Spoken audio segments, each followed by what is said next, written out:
The heroine of Mad Max Fury Road is back in George Miller's return to the Mad Max world, Furiosa, a Mad Max saga. This time we have Anya Taylor-Joy playing the character of Furiosa, the titular Furiosa, which was originally portrayed by Charlize Theron in Mad Max Fury Road, as I already said. And this is her origin story. This is how Furiosa became Furiosa. And this is really good. This is a big screen spectacle. Do not sleep on this. Do not wait for streaming. Do not say, I'll catch it on whatever. See this on the biggest screen you can with the loudest sound you can. See this at a drive-in if you can, because this is a total drive-in movie. This is a car movie. This is an action movie. This is like the Mad Max world. It's got a whiff of sci-fi, but this is just a crazy dystopian future action film, and it's a total blast. Is it as good as the other ones? To varying degrees, yes and no. So here's the deal. The basic story, as I said, I don't really need to get into the story because it's basically Furiosa as a little girl and what happens to her and leads to her becoming this just rage machine, badass hell on wheels person, and all the people along the way that form who she becomes. So it's sort of a typical prequel in that you see how she got, I don't want to say anything about how she got what, but you see why she is the way she is and how she got to look the way she does and who she met and all that kind of stuff, which I always find kind of tedious. But it's another film in the Mad Max world. Now, it's called a Mad Max saga. It's a shame that they have to put that in there to tell people this is the world of Mad Max, because otherwise Mad Max has nothing to do with this movie. Somebody said, a friend of mine that we saw this with, that there is a scene in the movie maybe where you see a representation of Mad Max off in the distance somewhere, in that their paths have crossed because it's not that big an Australian world, a wasteland world. Some characters from the other films, specifically Fury Road, make an appearance in this, and this is a decade or two earlier than they're supposed to be in Fury Road. And obviously, we lost the man who played the original Morton Joe, but he's just a guy in a mask, so that's, maybe you can or can't tell if that's a different actor. The people who played his sons come back, including Nathan Jones, who I initially knew from a lot of Hong Kong movies. He's this gigantic, bald, hulking man who plays Rictus Erectus and his brother Scrotus. And that got a nice laugh in the theater when those character names were told. And Taylor-Joy is excellent in this. She's furious. She's ferocious in this movie. She's great. Chris Hemsworth as Dementus, who's one of the many people you meet in these Mad Max movies. These people who have built an army, who have built a kingdom for themselves, very self-aggrandizing, huge beard, goofy, slight face application makeup. He's hilarious and really good in this, and you kind of lose that it's even him. You get just this wonderful new world of characters. You get Tom Burke as a man named Praetorian Jack.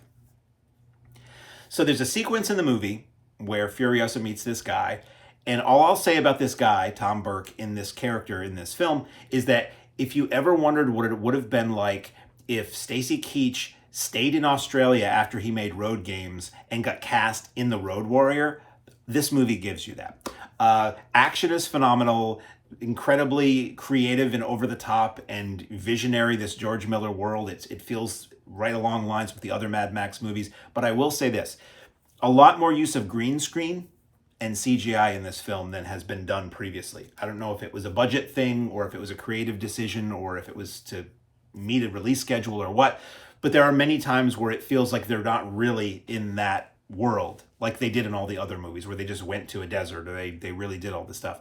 I believe the vast majority of the action is real and is practical and looks amazing and badass, but there's a lot of sequences where it's clearly CGI enhanced or they're in front of a green screen or whatever, and that took me out of it a little bit, because what I loved about the Mad Max movies is it felt real. It felt like a real world you were in. It didn't have the weird enhanced colors and the weird enhanced movement or backgrounds or whatever that you kind of feel in Furiosa from time to time. I saw this on an IMAX screen. Let me say this about that. IMAX was originally intended to be a specific shape of screen. It was originally made for like science documentaries and nature documentaries and things like that. And it's a tall format. If you're seeing a film in real IMAX, it's filling that screen top to bottom. A lot of times now, IMAX is just used as a way to play a movie big and honestly to charge more for a ticket. This is the case with this. If you had your choice between Dolby and IMAX, some people say the sound is better in IMAX than in Dolby. It's a toss-up as to which image would be bigger, because it's a widescreen movie and you're seeing it on an IMAX screen, but it's not filling that screen top to bottom. So you're really just seeing Furiosa big in IMAX. So if you have the choice between, and I'm saying this because this is such a grand scale movie and sweeping vistas and just it's just big in every way. You want to see it as large as you can. So if you do live in an area where you're lucky enough to have an IMAX or a Dolby screen, try to see it that way. Of course, by the time this gets out, it's probably going to be off those screens, but bigger is better with these Mad Max movies, with a big action movie, with a big spectacle like this.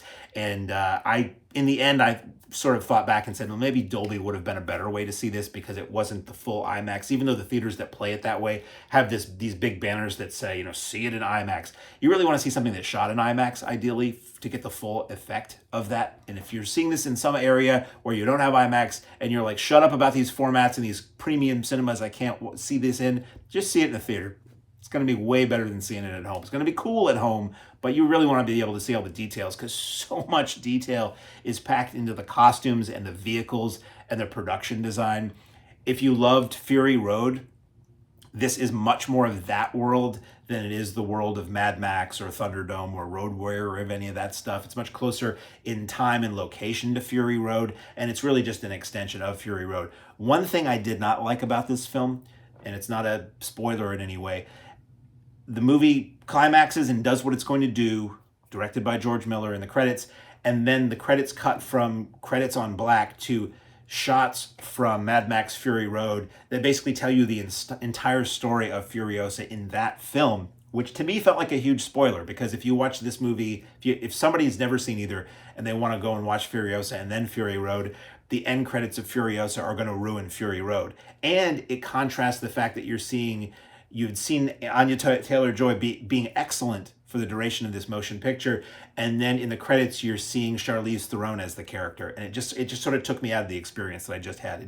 I didn't see any reason for that stuff being in the end credits because I can see where maybe if you don't ever want to bother with Fury Road, you just want to watch one movie, you do that. You watch the end credits and it shows you beat for beat all the major plot points of Fury Road with that character, and I guess then you're done. So anyway, go see this while you can. It's a really good movie. It's a hell of a lot of fun, and I hope George Miller, he's not a young man. I hope George Miller has enough time. I hope this movie is successful enough, which sadly I don't think it has been.